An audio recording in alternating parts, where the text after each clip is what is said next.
Thank you, Phil.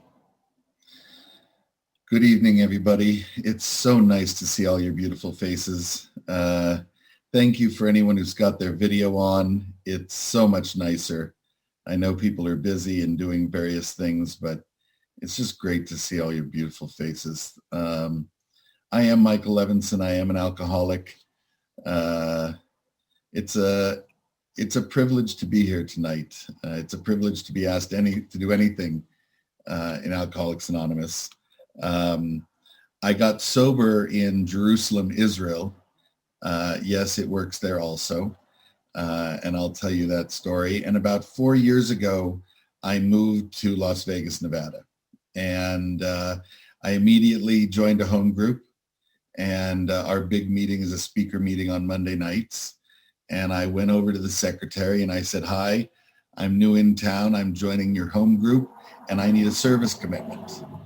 And without batting an eyelash, she said to me, "Great, I need someone to take out the trash between the 10-minute speaker and the main speaker."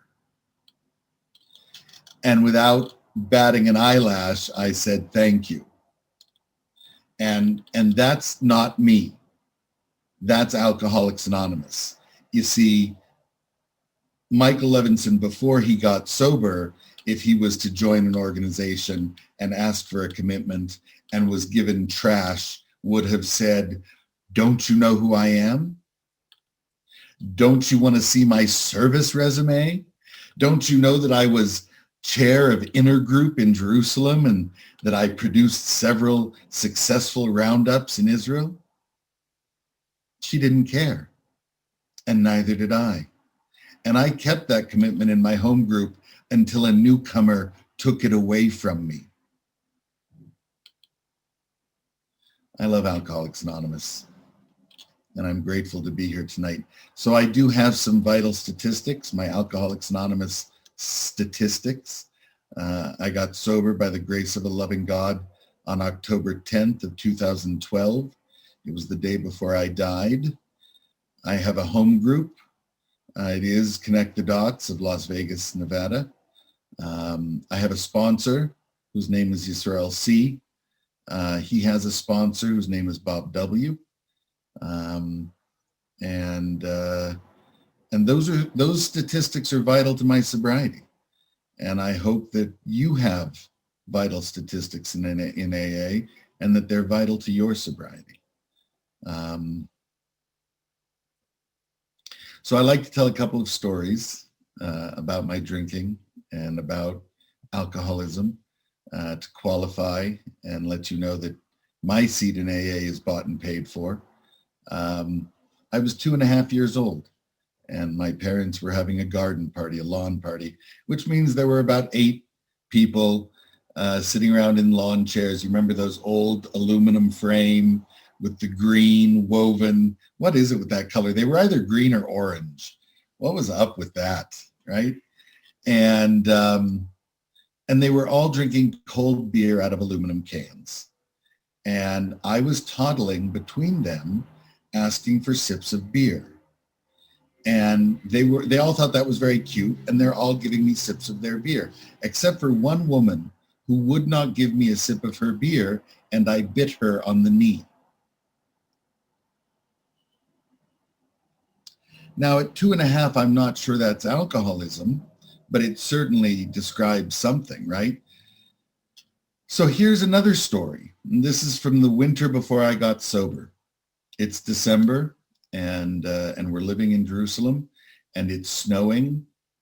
I come home from work on Friday afternoon, and I go to my room, and I shut the door, and I want to be left alone. And sometime around Saturday afternoon, I realize I'm going to run out of what I need.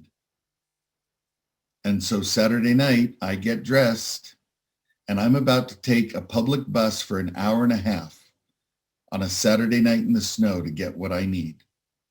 And I'm met at the front door by my youngest daughter, my baby daughter. She was about 8 years old. She had not seen me for a full day. She said, "Daddy, where are you going?" And I said, "Daddy has to go out." That's the same story. don't get between me and my alcohol.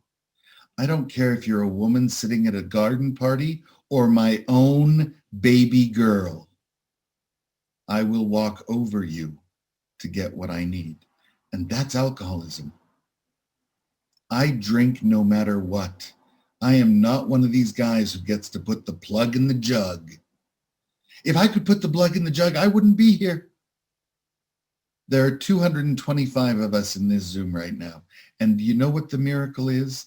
I'll speak for myself, but I think I can speak for us all. We should all be drunk. I know I should be drunk. It's Saturday. It's 5 p.m. in Las Vegas. But even if it's 8 o'clock in Tennessee, I'd be drunk. I can assure you of that. And the miracle of the 12 steps and a loving God, I'm sober today.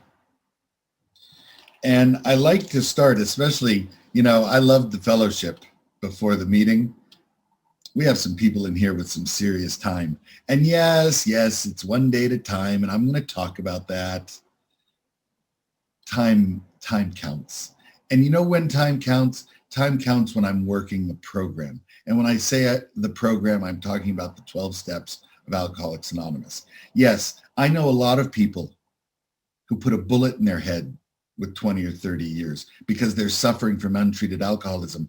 If not drinking was enough, I would not be drinking somewhere else.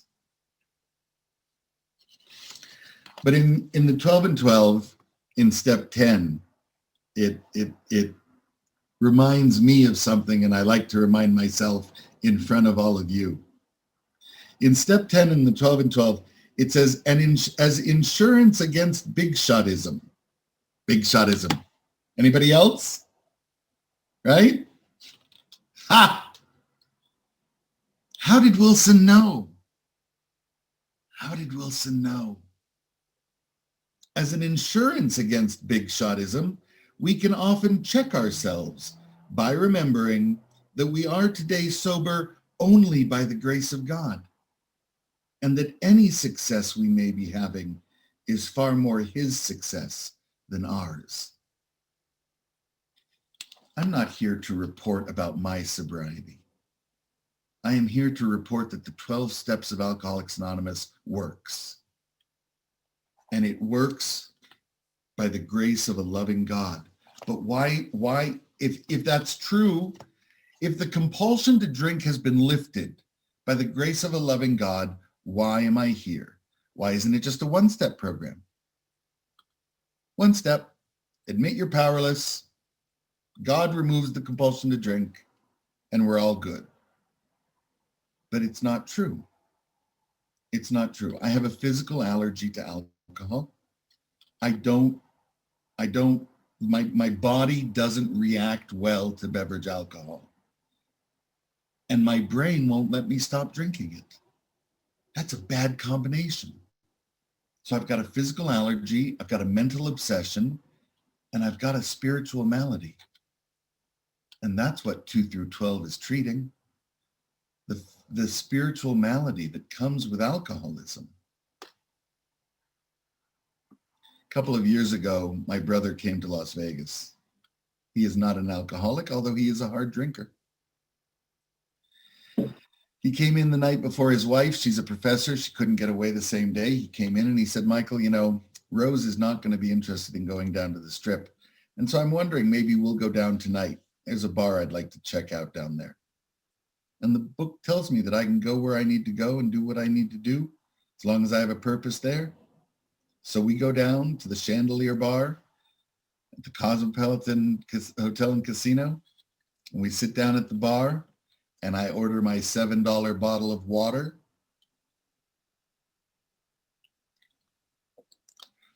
And my brother orders a cocktail.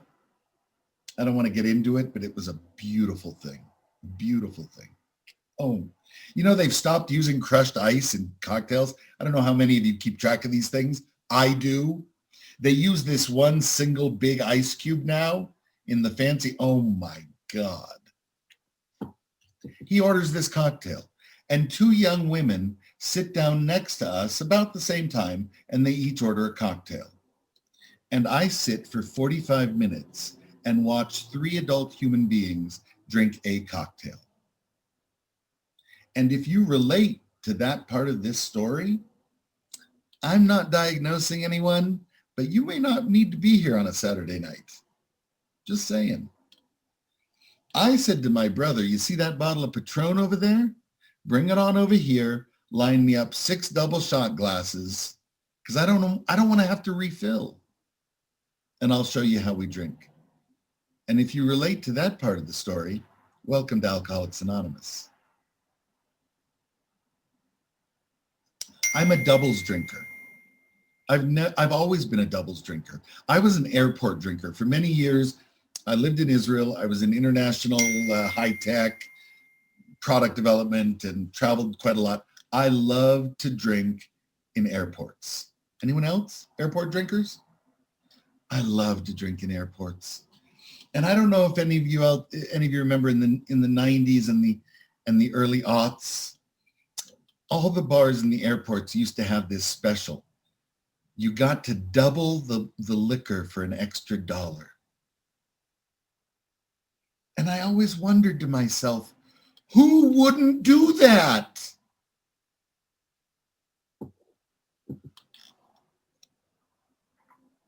That's how I drank. That's how I always drank. And I was 46 years old when I got sober because the unmanageability of my life didn't present itself until very late. I didn't know. I was always a seeker. As a matter of fact, we moved to Israel because my wife and I were seeking a spiritual way of life. That's how we came to move. I was always seeking a spiritual way of life, but I didn't know what the problem was. I didn't know that the problem was alcoholism. And I didn't discover it until very, very late. So I want to describe now what happened. The spring of 2012, I closed my business. I had a business. I always had a business. I always supported my family. I had a beautiful wife and 7 children. And I worked to support that family. But in May of 2012, I closed the business and I went to bed with a bottle of bourbon and a bottle of his little buddies. The world had become a dark and dangerous place, and I wanted nothing to do with it. I had no plan. My eldest son was getting married that month. My eldest daughter was going to get engaged later that summer. I just didn't care anymore. I just wanted to be left alone. And here's the fascinating thing. I have found myself in the pages of the book Alcoholics Anonymous. And I hope you all find yourselves in the pages of Alcoholics Anonymous. The first time I appear in the book is in the doctor's opinion. And it's not necessarily talking about the allergy. The truth is, and I want to say this very clearly, when I came into Alcoholics Anonymous, it took me a long time to understand the nature of my illness, to understand this physical allergy. When I came into Alcoholics Anonymous, first of all, I was told that I was a drug addict. That's what I was told, right? And it looked that way, right? And I spent the first year in Alcoholics Anonymous telling people, I've got the ism, right? I don't know about this physical allergy, but I know I have the ism. And let me tell you something. Thank God we have 12 traditions along with our 12 steps. And thank God nobody threw me out of Alcoholics Anonymous. So if you're new here, or if you're not new and you're still wondering whether you're an alcoholic, stay in Alcoholics Anonymous. You'll find out. What's the worst thing that could happen? You'll get sober. What's the worst thing that could happen? Your life will get better. Stay in Alcoholics Anonymous. I'm going way out of order now, but I must share this story. About 6 months ago, I spoke at a live meeting, which it had been about 6 months since I had spoken at a live meeting. The vaccine was just rolling out, and I felt comfortable enough to go to this meeting and speak live. And it was a two-speaker meeting. We each had 30 minutes. And the first young woman who got up to speak had 6 months of sobriety. And she identified as follows. She said, "Hi, I'm so-and-so, and I use heroin alcoholically." I want to tell you about Michael Levinson a year ago. Michael Levinson a year ago probably would have gotten up and left the meeting. Certainly a year ago, Michael Levinson would have gone up to her afterwards and corrected her. "You can't say that here. This is Alcoholics Anonymous." But you know what I would have done by doing that? I would have closed a door. And the most amazing thing I've learned from my sponsor over this last year is I don't have to be a member of the AA police. I went over to that young woman afterwards and I thanked her for her talk, and I took her number, and we've been in contact together. And about a half hour after the meeting, she texted me and she said, "Thank you for bringing your message of hope and your experience." Now, 6 months from now, maybe she'll identify differently. Maybe not. But if all she is 6 months sober and identifying in a way that I'm not comfortable with, someone tell me what's wrong with that. Aren't we here to stay sober? Aren't we here to welcome the newcomer and show them how they can live sober? Anyway, I got way ahead of myself. It's the spring of 2012, and I'm in my room. And here I am in the book. In the doctor's opinion, we have an excerpt of the story of our friend Fitz-M. Fitz-M's story is in the back of the book. The title is Our Southern Friend. It's a wonderful story. But we have an excerpt of his story in the doctor's opinion. It says the patient had made his own diagnosis and, deciding his situation hopeless, had hidden in a deserted barn, determined to die. Now, for me, it was not a deserted barn. It was $1 million apartment in Jerusalem, Israel. But aren't our stories, the details of our stories, always different? Depending on where we were born, who our parents were, how we were raised.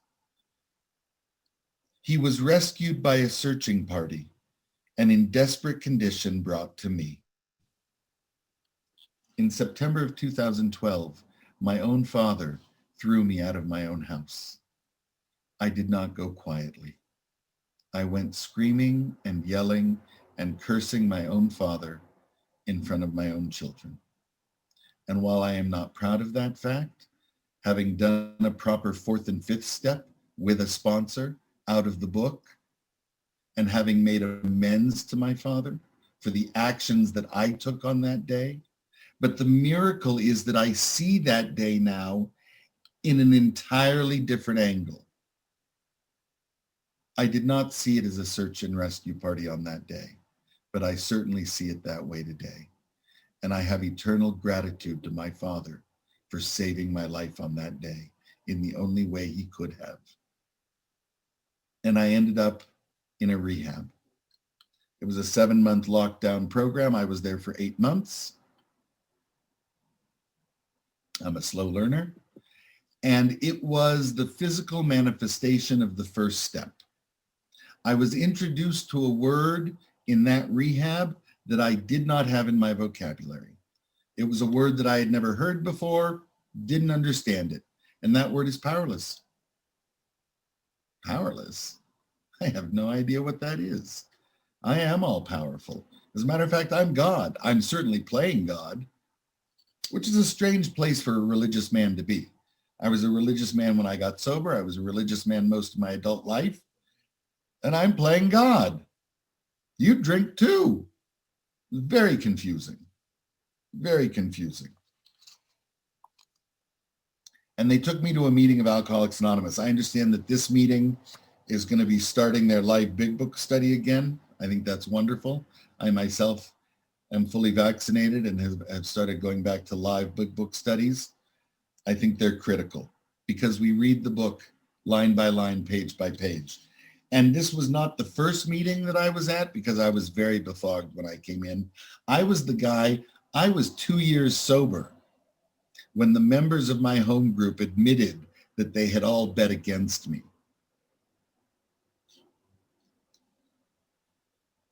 They were like, this guy is not going to make it.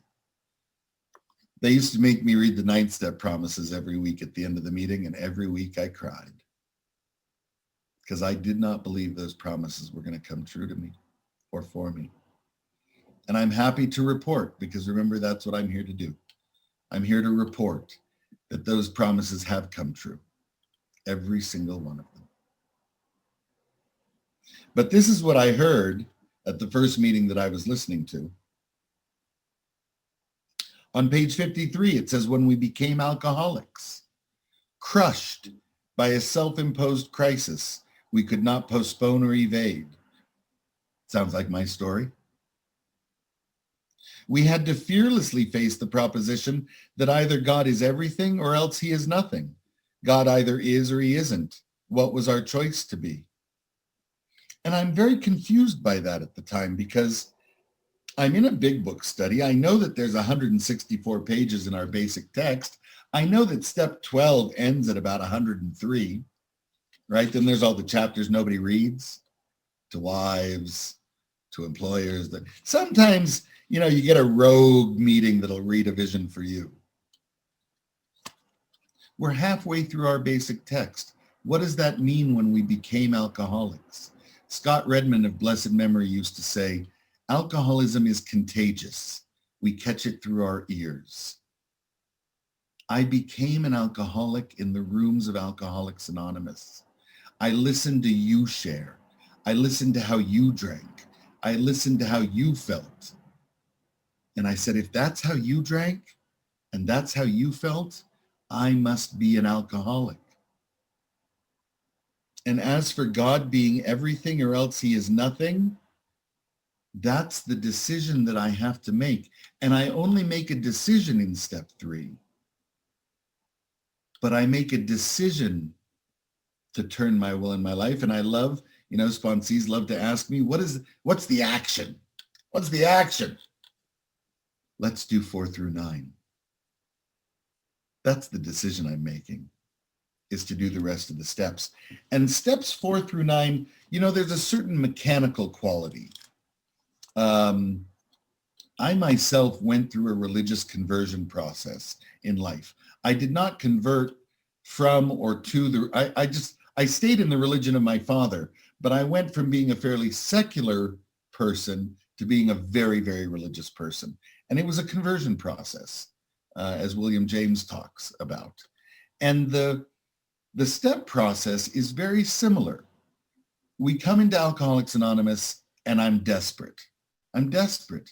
And that's the first God of my understanding, is the gift of desperation. And that God becomes the God of good orderly direction. And I learned the language. We have a language in Alcoholics Anonymous. Wilson calls it the language of the heart. And so we learn the language and we read the book and we take the steps. There's a certain mechanical quality to it. And so now I'm 18 months sober. I've worked the steps with my sponsor and I get bored. Anyone else relate to that? I know for some of you it was a long time ago, right? But I get about 18 months sober. I hear this from my sponsees. I'm bored. Alcoholics Anonymous is boring. I don't get anything out of Alcoholics Anonymous anymore. I remember calling my sponsor and telling him I was bored. And my sponsor said to me, Michael, that's not boredom. That's serenity. That's what you've been working for. You see, I think we have a misunderstanding in Alcoholics Anonymous. I think we assume that we're going to start to get the gifts. The promises are going to start coming true, and I'm going to know what to do with them. I've never known peace. I've never known serenity. I'm a guy who thinks that happiness is excitement. I like excitement. I know about excitement. I think that's happiness. You know what the book calls it? Chaos. I'm not a man of harmony. I'm the creator of chaos, and I call it happiness. And so when I start to receive these gifts, I don't know what to do with them. And so once again, I'm grateful that this is not a 9-step program. It's a 12-step program. And the 10th step gives me very clear direction. It doesn't, what I love about the book is the book does not just describe the problem, right? We live in a society, and forgive me, anybody who lives international, I'm speaking specifically about American culture and television culture, movie culture. We're great. Television and movies is great at describing the problem, right? Anyone see Nurse Jackie? Right? Great series. Great at describing the problem. Not really great at describing the solution. A Star is Born, any of them, but particularly the last one. Great at describing the problem. Not so great at describing the solution. I have a book that describes the solution in great detail. This is what it says in step 10, page 84, the book Alcoholics Anonymous. By the way, I am a technician. I am not ashamed of being a technician. You can blame it on my years. You can also listen to Israel. 41 years sobriety. He's not a technician. We have entered the world of the spirit. That's a promise. Our next function, I'm going to get direction. Our next function is to grow. That's a verb. It's an action. To grow in what?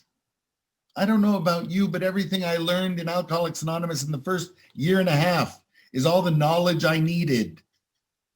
So what am I supposed to grow? And the book tells me in understanding and effectiveness. This is not an overnight matter. It should continue for our lifetime. Again, yes, one day at a time. That's all we have. But Wilson finally gets honest. This is a design for living.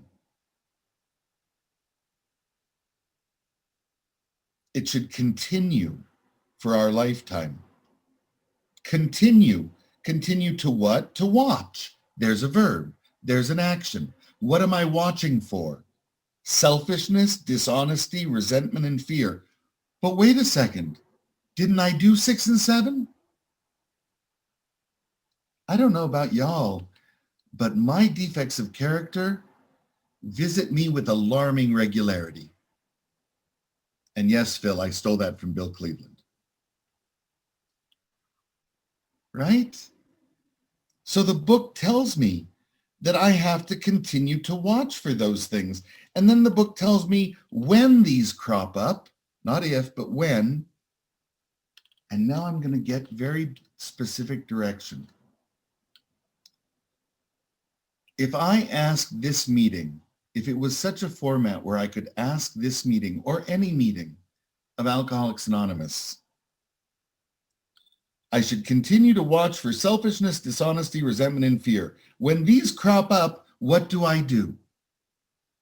And I guarantee you that I'd get a lot of answers telling me, be of service to another alcoholic.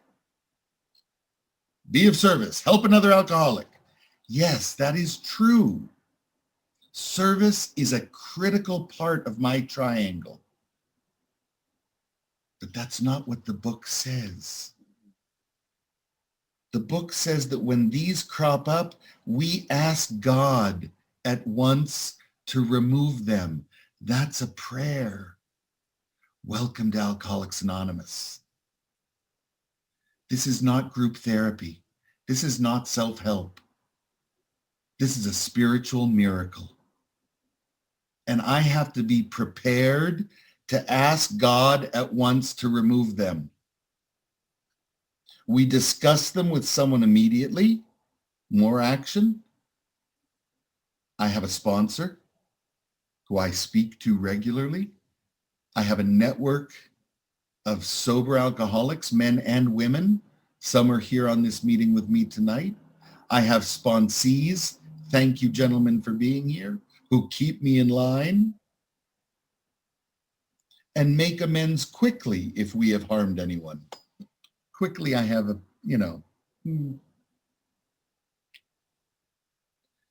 Then, and the book tells me then, we resolutely turn our thoughts to someone we can help. Love and tolerance of others is our code. Love and tolerance, that's what I need to grow. That's what I need to grow in understanding and effectiveness. Love and tolerance of you, of me, of us, of my family, of my coworkers, of the guy driving in front of me on the freeway. Love and tolerance. And tolerance is a word that gets thrown around a lot right now in our culture. Tolerance. Let's take a look at what Dr. Google has to say about tolerance. Tolerance is the ability or willingness, right? I love that word willingness. It's key in Alcoholics Anonymous. The willingness to tolerate something, in particular, the existence of opinions or behavior that one does not necessarily agree with. That's tolerance. That's this young woman getting up and identifying in a way that I don't like, that I don't think match with the traditions of Alcoholics Anonymous. Love and tolerance of others is our code. And this Zoom thing, I got to tell you, Zoom has given me opportunities to grow in love and tolerance in ways that I never imagined. And I'm going to share a couple of those stories. So about more than a year ago now, Taco Tuesday just celebrated our 1 year anniversary. Last March, when we shut down, I was early on Zoom, and I'm not taking any credit for that. I don't know how it happened. Mike McKay out of St. Louis was very early on Zoom, and he had a full day conference in March, and I just happened to be there. And I reached out to him in the chat, and I said, now, because my intention was to promote my sponsor, right? My sponsor's 41 years sober. He moved to Israel about 20 years ago. So he in the real world, didn't get much of an opportunity to speak. So my idea was to promote my sponsor. And Mike said to me, do you know speakers? I know Henry, right? I mean, I am part of a large group here in Las Vegas. We do have a big speaker meeting. I said, yes, I know some speakers. He said, why don't you take Tuesday, put together 5 speakers, and let's see where it goes. And I spoke to my sponsor, Yisrael, and my fellow sponsee, Yehuda, and we started Taco Tuesday. And here's the amazing thing. About 8 weeks into it, Yehuda and I wanted to go away for a couple of days with his wife, just take a couple of days. We weren't quite as locked down as we were going to become. We drove to Utah, and I said to him, great, we'll leave Tuesday afternoon. He said, no, we'll leave Monday. I said, but I'll miss Taco Tuesday. And he said, yes, exactly. And I said, are you implying that I'm a little obsessed? He said, yes, I am. He said, Taco Tuesday has become a television show. And what he meant by that was, it wasn't about Alcoholics Anonymous. It was about Michael Levinson. I was hosting all 5 hours. I was the speaker seeker. I was the flyer maker. I was the flyer distributor. Taco Tuesday was Michael Levinson. and we didn't know what to do. It was early days. It was May, June of last year. Nobody knew. We didn't know what we were doing. Are we a meeting? Are we a group? Are we going to start collecting seven? We didn't know. So as I've been taught to do in Alcoholics Anonymous, I reached out to somebody, and Billy N was kind enough to come on Taco Tuesday and give a talk. This had never been done before on the traditions and concepts relating to a group. And he came on, it was classic. He came on and he showed us, I don't know if I'm sure I have one here. He had the pamphlet on an AA group. And he said, I'm going to take us through the pamphlet. My first thought was, Billy, I've read that pamphlet, right? Back to the big shotism, right? But I had a new experience that day with Billy and with 160 other people. And we quickly realized that we were not going to be a meeting. We were not going to be a group. We are a weekly conference of Alcoholics Anonymous on Zoom. And as such, we have a service committee. And we created a service committee. And today we have about 25 people on that service committee. Taco Tuesday now belongs to Alcoholics Anonymous. I am just a member of that committee. And I'm grateful for that experience, because the truth is the resentments were starting to build. Right? I would get finished with Taco Tuesday and I was done. I'd be a schmata. And thank God that I was teachable and sponsorable and willing to say, oh, we've got to open this thing up. We have security hosts now. We have chairs. We rotate every 2 months. And Alcoholics Anonymous and Taco Tuesday belongs to Alcoholics Anonymous. And that's the miracle of Alcoholics Anonymous. That's the miracle of my growth as an alcoholic within Alcoholics Anonymous. I want to tell another story that just happened a couple of weeks ago. So I went back to my Friday night. My home group also has a Friday night speaker. It's a step speaker meeting. And a few weeks ago, I went back to it live. And I wandered over to the literature table, as I am wont to do. And a young woman has that service commitment. She was manning the literature table. And as she saw me approach, she started to say hello, and then she froze mid-hello. And as I approached, she said to me, I didn't answer your text, did I? Now, to let you know what had happened was, about a month previous to that, I had texted her. It was a beautiful Saturday afternoon. And I texted her and I said, taco truck? Yeah, Taco Tuesday didn't happen by accident. I love a taco truck, right? So I texted her. I said, taco truck? Never heard back. Never heard back. As I approached her on Friday night, she realized that she had never texted me back. She said, I'm so sorry. I didn't text you back.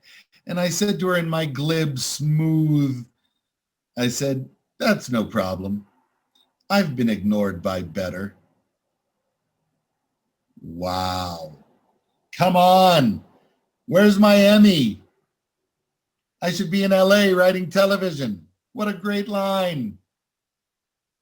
Except that when I got home that night, I was not comfortable with me.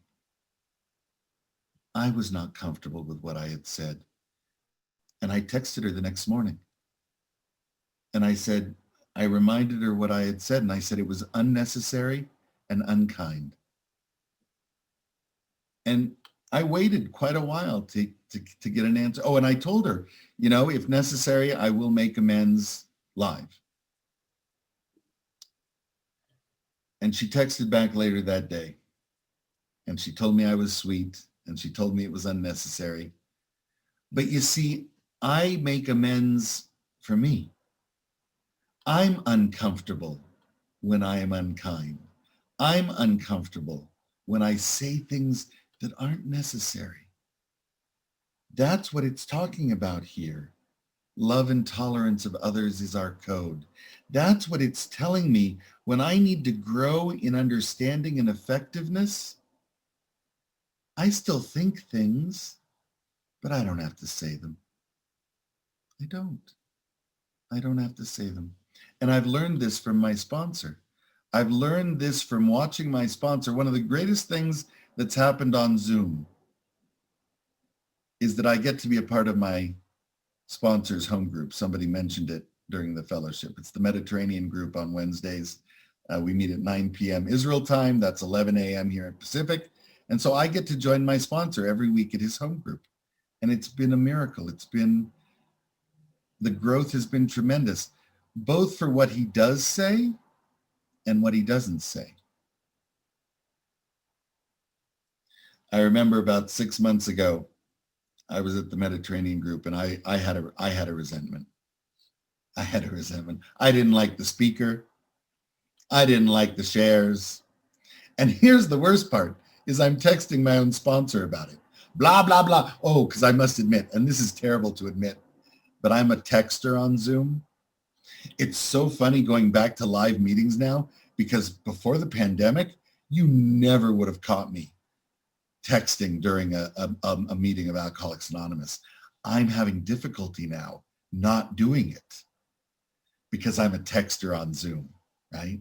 And I'm texting my sponsor and I'm ranting about the speaker and I'm ranting about the shares. And finally, in desperation, I say to him, I could use a few words from my sponsor. And I get an immediate reply, love and tolerance. And I respond, I texted him back. I said, yeah, that's a few words. And then something really amazing happened. A few weeks back, the format of the meeting is that it's a 20-minute lead and then participation. And the last woman to share said, I don't know if I'm an alcoholic. I was in a car accident and it manifested an addiction and I don't know if alcohol fuels it. And 6 months, a year ago, that kind of a share would have sent me through the roof, would have sent me apoplectic. And after she shared, my sponsor said, stay as long as you need. And for me, that was a spiritual experience. It was a spiritual awakening. He said, stay as long as you need. That's the alcoholic I want to be when I grow up. That's the kind of love and tolerance that I want to show here in Alcoholics Anonymous. So I want to close with the 5th step promises. I don't know what the custom in this group is. Many groups read the 9th step promises. And of course, I'm going to show my intolerance because they call them the promises. And then newcomers think those are the promises. If you're new or just reading the book is full of promises. And I'd like to end and close with the 5th step promises because I think that they're very apropos and very on point to the world we've been living in this past year. Once we have taken this step, withholding nothing, we are delighted. We can look the world in the eye. We can be alone at perfect peace and ease. Our fears fall from us. We begin to feel the nearness of our Creator. We may have had certain spiritual beliefs, but now we begin to have a spiritual experience. The feeling that the drink problem, right? We started with the drink problem, didn't we? The feeling that the drink problem had disappeared will often come strongly. We feel we are on the broad highway, walking hand in hand with the spirit of the universe. I'd like to thank you all for being here. I'd like to thank you all for your attentiveness, the group for asking me to come and speak, and I'd like to invite you all to walk hand in hand with me and the spirit of the universe, thank you for my life.